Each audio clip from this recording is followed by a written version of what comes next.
अस्सलाम वालेकुम जी। आज हमारे पास लेक्चर नंबर 10 का मॉड्यूल नंबर 21 है। तो इसमें हम मैपिंग लीनियर ट्रांसफॉर्मेशन का लास्ट पार्ट पढ़ेंगे। यहाँ तक हमारे लेक्चर नंबर 10 कंप्लीट हो जाएंगे। तो ये बहुत ही इम्पॉर्टेंट मॉड्यूल होने वाला है। इसमें से कुछ लॉन्ग क्वेश्चन आपके आ सकते हैं। तो पिछले मॉड्यूल में हमने पढ़ी थी कि लीनियर ट्रांसफॉर्मेशन की मैपिंग कैसे होती थी। तो हमने ट्रांसलेशन, रोटेशन और मैग्निफिकेशन 3 किस्में पढ़ी थी। तो यहाँ पे उनको अप्लाई करके देखेंगे कि हमारे पास उनके इमेज कैसे कैसे बनते हैं।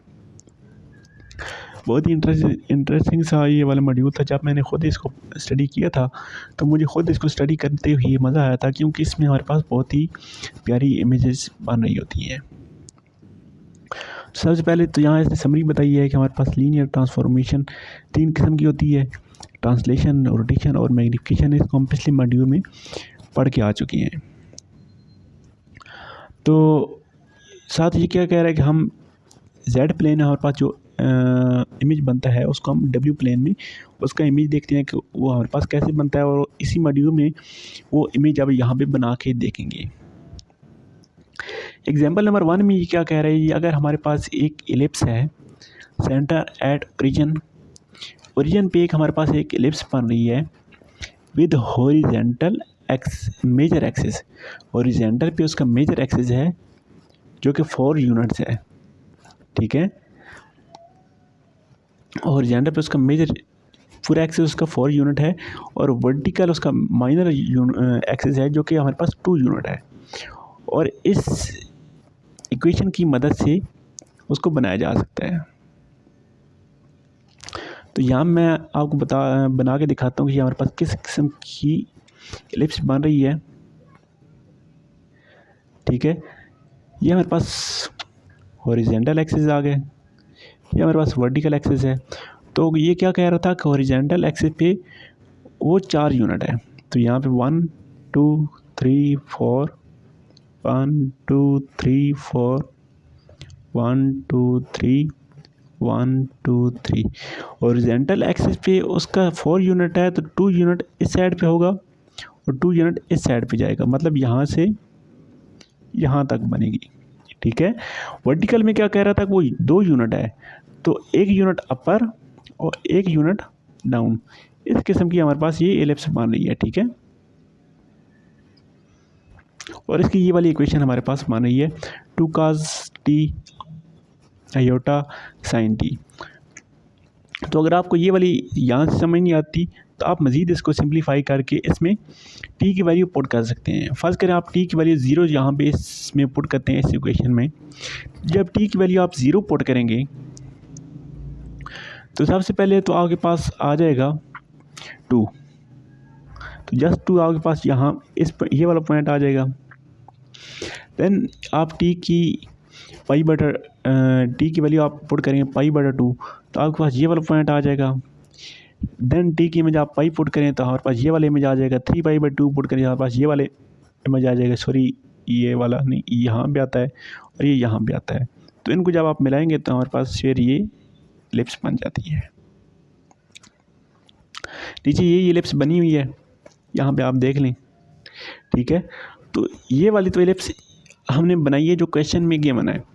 क्वेश्चन की अब हमारे पास इमेज आ चुकी है। अब हमने करना क्या है, इसके 2 पार्ट्स हैं। इस इमेज को हमने क्या करना है, रोटेट करना है π/3 से रेडियंस। π/3 का क्या मतलब होता है, पाई हमारे पास 180 होती है, 180/3। तो ये हमने 60 डिग्री इस एलिप्स को एक तो रोटेट करना है, ठीक है। सेकंड इसमें पार्ट बी में क्या करना है कि इस एलिप्स को हमने शिफ्ट करना है।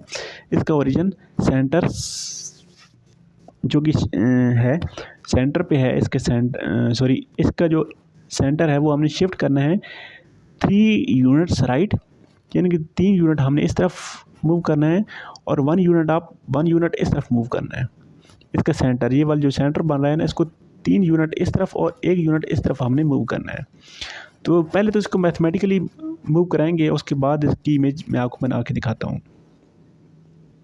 तो चलें इसका सलूशन देखते हैं। हमारे पास क्या चीज़ होती है, फार्मूला होता है AZ + B, ठीक है। ए हमारे पास एंगल होता है, बी हमारे पास कोई भी फिक्स नंबर होता है।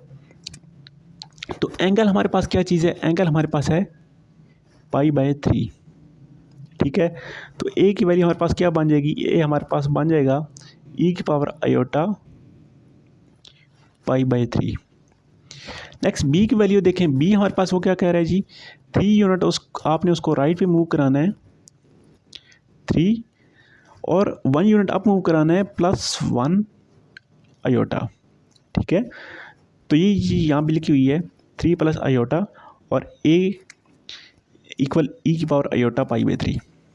अब हमारे पास a की वैल्यू है, b की वैल्यू है और z की वैल्यू आपको पता है ax + b होती है, सॉरी z की वैल्यू हमारे पास होती है ax + b। तो ये तमाम वैल्यू यहाँ पे पुट करते हैं तो हमारे पास इक्वेशन बन गई है। सबसे पहले तो a की वैल्यू पुट की, देन z की वैल्यू अभी तक पुट नहीं की, b की वैल्यू पुट की। तो z की वैल्यू हमारे पास क्वेश्चन में गिवन है 2 cos t + i sin t, ठीक है। z की वैल्यू पुट की, इसको मज़ीद सिंप्लीफाइड किया तो हमारे पास ये वाली इक्वेशन बन गई है, ठीक है। तो इस इक्वेशन में अब t की मुख्तलिफ वैल्यू दे के हम बना सकते हैं, लेकिन सिंपली अगर आपने जस्ट इमेजिन करना है तो हमारे पास ये वाली जो एलिप्स बनी थी, इस एलिप्स का अब हमारे पास इसकी क्या डायरेक्शन बनेगी। अगर हमारे पास ये x एक्सिस है और ये y एक्सिस है, तो सबसे पहले तो इसका सेंटर 3 डिग्री 1 2 3 डिग्री इधर मूव हो गया, 1 डिग्री ऊपर मूव करना था तो इसका सेंटर यहाँ पे बनेगा। तो इसको 60 डिग्री पे हमने मूव कराना था तो 60 डिग्री यहाँ पे बनती है, तो हमारे पास ये इस किस्म की इमेज बन जाएगी, यानी कि इस इमेज का हमारे पास इस तरह की इमेज बनेगी। तो इमेज बनाने की ज़रूरत नहीं है, जैसे आपको ये मैथमेटिकली स्टेप्स पता होने चाहिए। तो फिर आप यहाँ पे टी की मुख्तलिफ वैल्यू पुट करके आप इमेज को देख सकते हैं अगर आपने बनानी हो तो। नेक्स्ट हमारे पास एग्जांपल नंबर 2 है जी।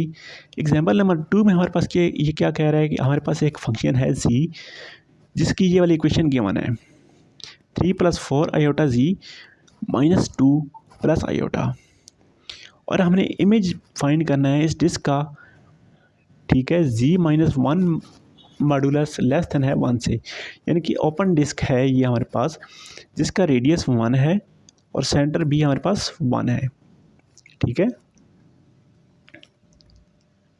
सेंटर यहाँ 1 पे बन रहा है और इसका रेडियस भी 1 है, ये हमारे पास ये इस किस्म की ओपन डिस्क बन रही है। ये हमारे पास सेंटर होता है, ये हमारे पास रेडियस होता है, ठीक है। तो जी प्लेन में तो हमारे पास हमने इसका इमेज देख लिया कैसे बनता है। अब इसका डब्ल्यू प्लेन में हम इसका इमेज जाके देखेंगे कि डब्ल्यू प्लेन में हमारे पास कैसा इमेज बनता है इस फंक्शन को अप्लाई करते हुए।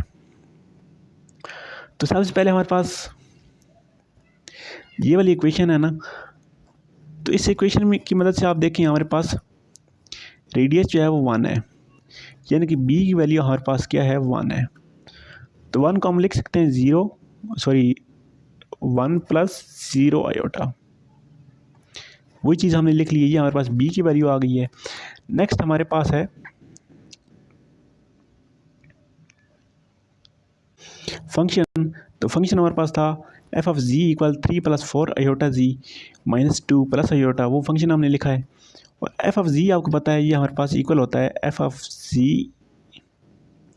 इक्वल होता है w के, तो ये चीज़ लिखी, इक्वल आ गया इसके, ठीक है। तो अब यहाँ से हम z की वैल्यू फाइंड करेंगे। यहाँ से हमने इसको सिंप्लीफाइड किया और z की वैल्यू हमारे पास आ गई w + 2 - iota divided by 3 + 4 iota. तो z की वैल्यू तो अब हमने निकाल ली है, ठीक है, इन फॉर्म ऑफ w। तो अब z की जो वैल्यू आ रही है इसको हम इस में पुट करेंगे, यानी कि z -1 मॉड्यूलस लेस देन था हमारा 1 से।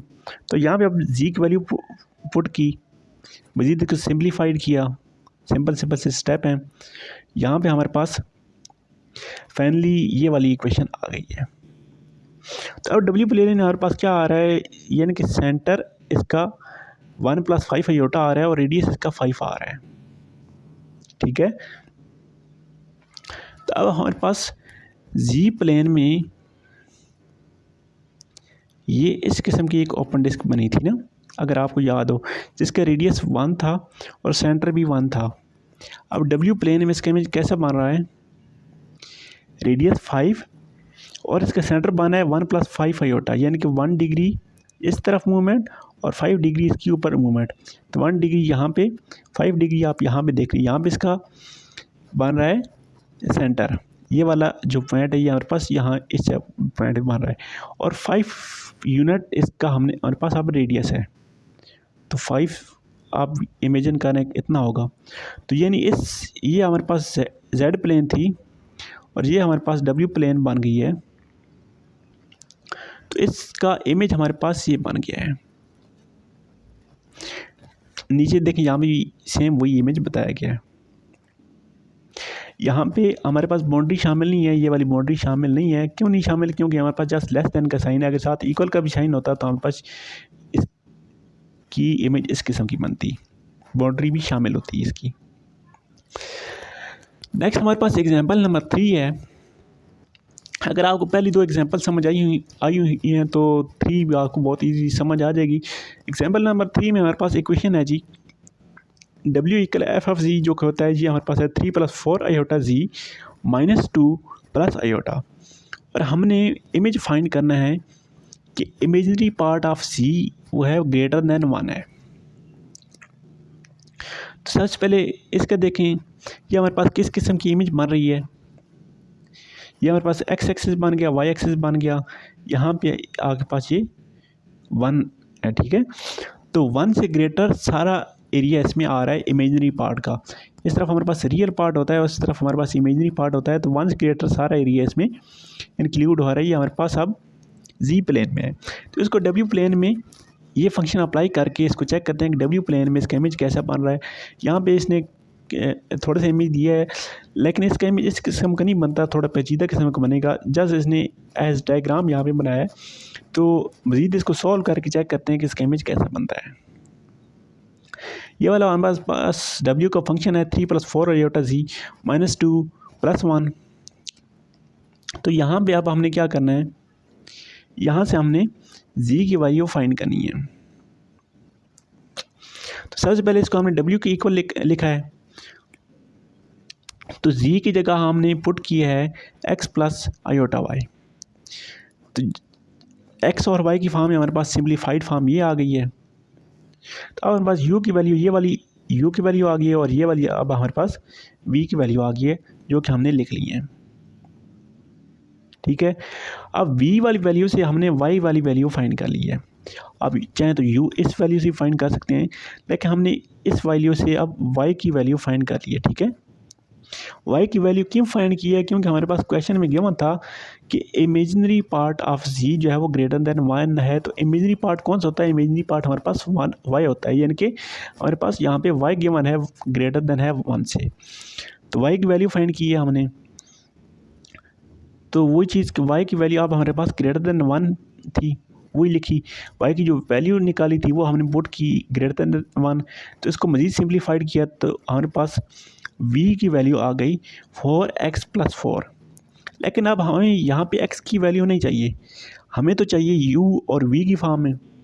तो x की वैल्यू निकाल के यहाँ पे पुट करेंगे। अब इस वाली लाइन से हम x की वैल्यू फाइंड करेंगे, ठीक है। यहाँ से अगर x की वैल्यू फाइंड करें तो हमारे पास बन जाता है u + 4y + 2 / 3 इक्वल आ जाता है x के, ठीक है। तो ये चीज़ यहाँ पे थी u + 2 + 4y / 3। लेकिन अब यहाँ पे y भी आ रहा है, तो y की जो वैल्यू हमने ऑलरेडी निकाली हुई है, ये वाली, ये यहाँ पे पुट करेंगे। ये यहाँ पे पुट की है, सिंप्लीफाइड किया है। अब हमारे पास x की जो वैल्यू है वो u और v की फॉर्म में आ गई है। तो इसको हम इक्वेशन में पुट करेंगे। कौन सी इक्वेशन में, वो मैं आपको बताता हूँ। या जो हमने इक्वेशन निकाली थी, जहाँ पे ये वाली 4 नंबर वाली इक्वेशन, जहाँ पे हमने अपने काम स्टॉप किया था, क्योंकि हमारे पास x आ रहा था, तो x की वैल्यू यहाँ पे हमने निकाली है। ये वैल्यू आप वहाँ पे पुट की है, तो हमारे पास आ गया है सिंप्लीफाई करके v - 4u/3 -12 ग्रेटर देन 0, यानी कि हमारे पास अब ये वाली वैल्यू v की आ चुकी है। ठीक है। अब हमारे पास जो प्लेन थी, जी प्लेन हमने बनाई थी, वहाँ पे अब हमारे पास इसका इमेज इस किस्म का हमारे पास डायग्राम बन रही थी। तो डब्ल्यू प्लेन में अब हमारे पास जो इमेज बनेगी हमारे पास, उसके लिए हमारे पास इक्वेशन है 4u/3 + 12, ठीक है। तो अब इसका थोड़ा सा कॉम्प्लिकेटेड मामला बन गया कि ये हमारे पास किस किस्म की इमेज बनी हुई है। तो इसकी देखें हमारे पास इस किस्म की इमेज बनी हुई है, ठीक है। ये अब हमारे पास डब्ल्यू प्लेन है और जी प्लेन में हमारे पास किस किस्म की इमेज थी, जी प्लेन में हमारे पास इस किस्म की इमेज थी